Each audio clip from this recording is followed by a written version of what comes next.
Hey everybody, this is Jay Moore again. I am the founder of The Ordinary Christian, and I'm here to bring you this week's Missional Devotional.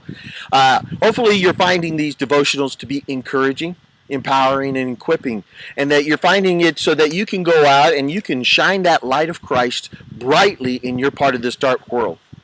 So this week I want to go back again to Matthew chapter 5, verse 14, and I want us to take another little segment, another little piece of what Jesus was saying. He started off and he says, "You are the light of the world."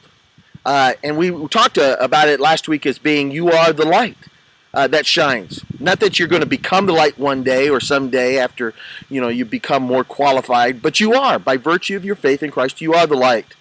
But then he comes back and he says, you are the light of the world. He tells us where we are to shine that light. He instructs us that the light is to be that we are to shine that light back into this very spiritually dark world in which we live in. But throughout North America, too often what we see happening is that there are a whole bunch of Christians who are choosing to shine their lights within a building that they call the church, a church building.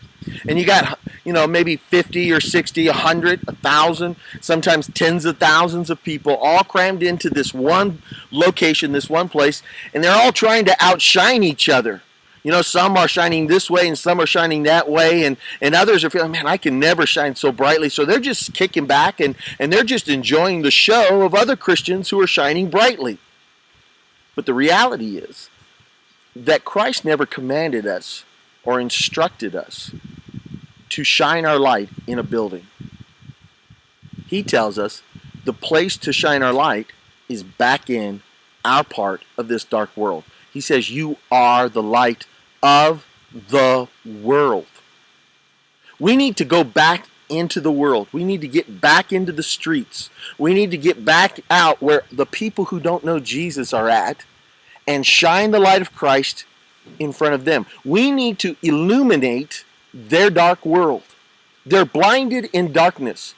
When we come and we shine the light of Christ in their part of this dark world, it illuminates their dark world, and one of two things are going to happen. Either people are going to be repelled by the light because they don't like it. They don't like what they see in themselves when they're illuminated, and so they run away from the light, or they're going to be compelled to the light. Like a moth to a flame. They're going to want to draw closer to it and experience its warmth and experience its light and experience all the benefits that the light has to have. And when people are compelled and drawn to this light, it gives us an opportunity to lead them to faith in Christ.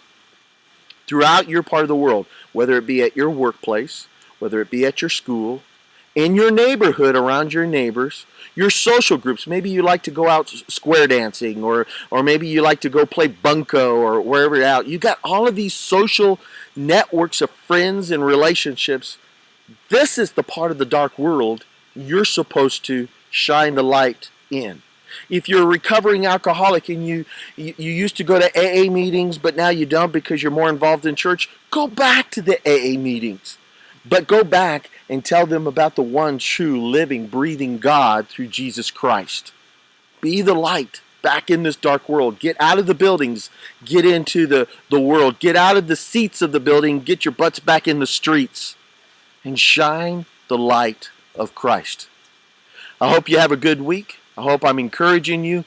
Share this video and these devotionals with your friends. Put it on Facebook. Let people know about it. We want to encourage Christians all over the place to be intentionally living a missional life where the light of Christ shines brightly. Take care. God bless you. We'll see you next week.